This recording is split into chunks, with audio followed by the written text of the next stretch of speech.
ជំរាបសួរបងប្អូនទាំងអស់គ្នាកូនឈ្មោះសារីតាកូនអាយុ6ឆ្នាំកូនរៀននៅសាលាសវណ្ណភូមិថ្ងៃនេះកូនអានមេរៀនទី101មេរៀនទី101ជាងដំរួតងើជើងកជើងរោងើជើងកជើងរោអង្ក្រងអង្ក្រោចង់ក្រង់ចង្ក្រានបងក្រាបសង្គ្រាមសង្គ្រោះ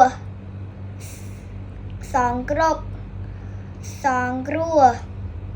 បងគ្រប់ពូសុកដាវគួអង្ក្រងក្នុងព្រៃអង្ក្រោកូនស្រីច្បងគាត់យកពោពីលើចង្ក្រានទៅធ្វើជ្រក់គ្រួសារគាត់ហូបត្រីកនច្រោះ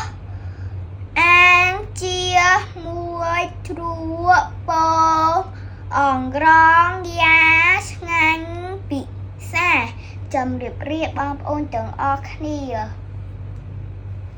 បាយបាយ